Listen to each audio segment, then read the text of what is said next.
Salut les GPEX, bienvenue dans le débrief du 10 GP 974. Alors, les GPEX restent bien accrochés. Mettez un like, partagez. Je ne connais pas, moi, fait un affaire, ouais, parce que là, nous, ça diffuse le MotoGP. Allez, dors.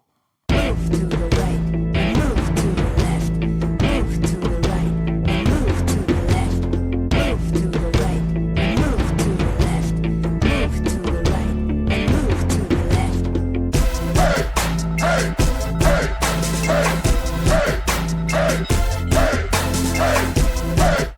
Qu'est-ce que c'est que ce bitume? Ça ressemble à quelque chose que je connais. Ah, la piste de la Jamaïque. Ah non, c'est pas possible, non. Et ouais, les GPEX, ce week-end, il y a eu spécial course au Brésil après plus de 22 ans d'absence. Retour donc sur les circuits du Brésil, mais un circuit qui n'était pas vraiment au top. Dans un premier temps, donc il y a eu un énorme trou samedi qui a décalé donc la course sprint. Puis ils ont quand même pu donc faire des travaux pour refaire partir les pilotes et que la course du dimanche soit faisable, se tienne. La piste était hyper dégradée, voilà les photos, et donc on peut dire que ça ressemble un peu à la piste de la Jamaïque à l'île de la Réunion. En parlant de la piste de la Jamaïque, il y a eu donc la première manche de monobike à la Réunion, donc on tient à saluer tous les participants.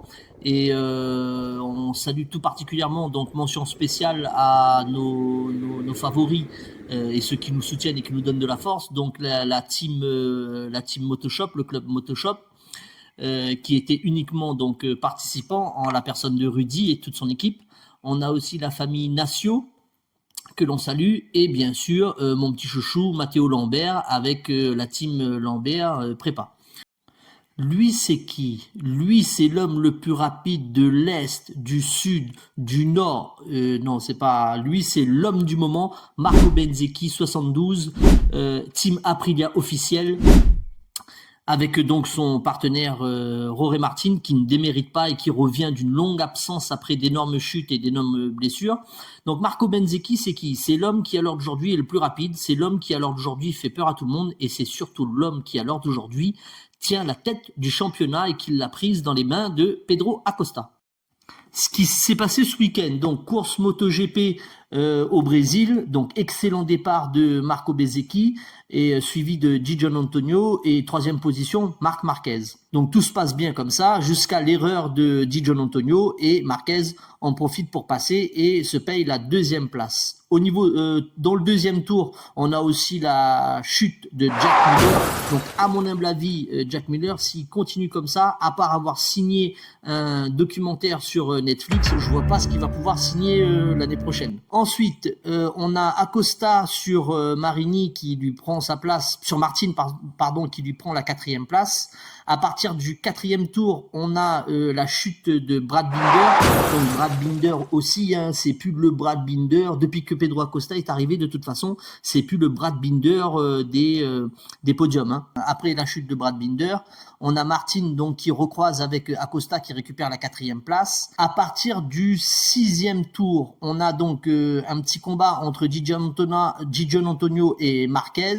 Et on a ensuite un excellent dépassement de Jorge Martin sur Di Giannantonio qui est en train de dépasser Marquez. C'est l'un des plus beaux, il y a eu que 2 courses pour le moment, mais je pense que ça va être difficile de faire un aussi joli dépassement. Donc pour moi, c'est l'action de la course au Brésil, le double dépassement de Martin sur Di Giannantonio et Marquez. La course se déroule, donc c'est pour ça que je dis que c'était pas une course aussi au top que ça pour moi. Elle est pas mauvaise, mais bon, il y a mieux. Entre le 6e tour et le 11e tour, il se passe pas grand chose. À partir du 11e tour, donc le drame, chute de Bagnaia. Et comme il y a déjà eu 3 chutes, le champion de la chute, le Banana Time de la chute, il se dit pourquoi tout le monde chute et pas moi. Donc chute de Joan Mir qui lui, il commence à retomber dans ses travers. Dommage, il avait bien commencé la saison de MotoGP. Donc chute de Francesco Bagnaia. Francesco Bagnaia, le pauvre, il est en pleine descente aux enfers et ça s'arrête pas. Le pauvre, on ne sait pas ce qu'il va devenir. Il est pressenti pour signer chez Aprilia, mais à part les 2 titres qu'il a, alors aujourd'hui, il fait pas grand-chose. Donc, affaire à suivre. 12e tour, on a Alex Marquez qui dépasse Acosta. Il va sur plusieurs tours, donc ils vont s'échanger la 5e place. 13e tour, Acosta va repasser Alex Marquez.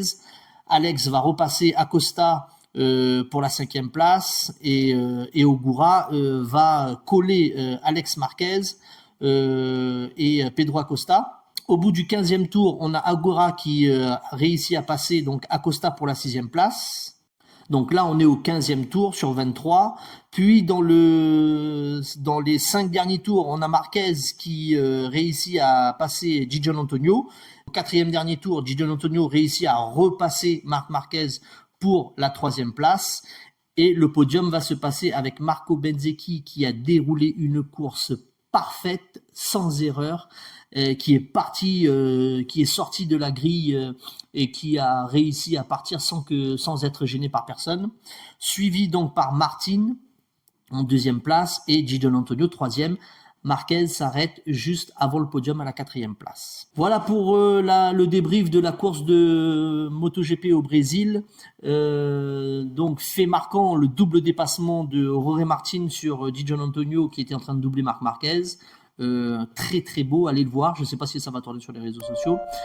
Les GPEX, n'oubliez pas, le DGP 974 c'est fait par des Réunionnais pour des Réunionnais. Allez, dors papa.